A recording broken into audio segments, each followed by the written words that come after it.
Good morning, my beautiful family. Today is day 15 of our Book of Mormon reading, and we are going to be reading about the Liahona and about Nephi breaking his bow and learning what the Liahona does. Lehi is told one night that it's time to take his family into the wilderness, and he wakes up the next morning, and outside his tent is the Liahona, which is this round ball that has pointers on it that tells them which way to go. It also tells them where to go for food. And Nephi has a brass bow.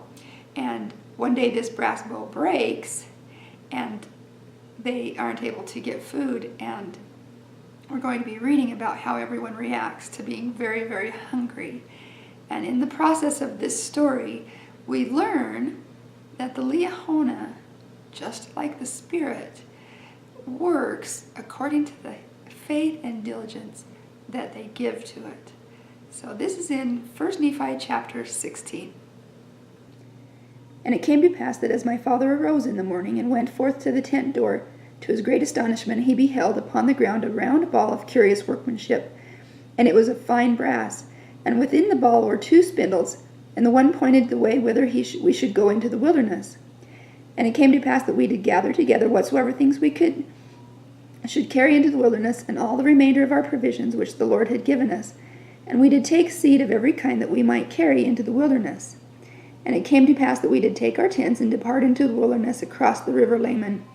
And it came to pass that we traveled for the space of 4 days, nearly a south-southeast direction. We did pitch our tents again, and we did call the name of the place Shazar.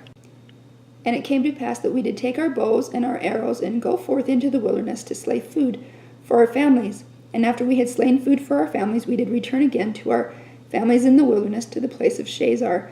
And we did go forth again into the wilderness, following the same direction, keeping in the most fertile parts of the wilderness, which were in the borders near the Red Sea.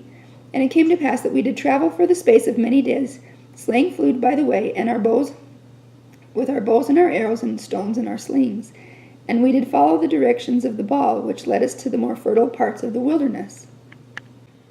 And it came to pass that I, Nephi, did speak much unto my brethren, because they had hardened their hearts again, even unto complaining against the Lord their God.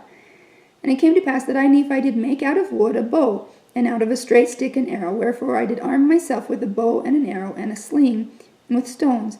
And I said unto my father, Whither shall I go to obtain food?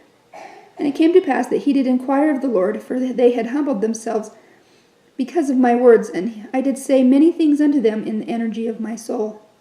And it came to pass that the voice of the Lord came unto my father, and he was truly chastened because of his murmuring against the Lord, insomuch that he was brought down into the depths of sorrow.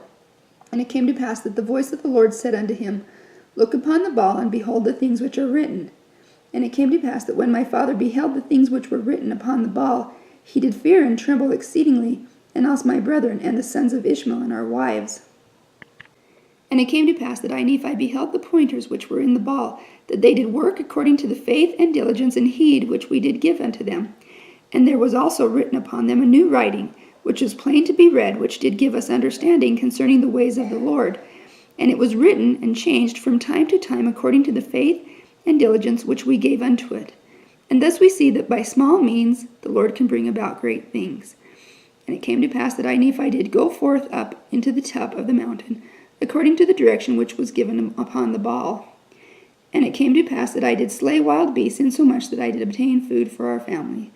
And it came to pass that I did return to our tents, bearing the beasts which I had slain. And now, when they beheld that I had obtained food, how great was their joy! And it came to pass that they did humble themselves before the Lord, and did give thanks unto him.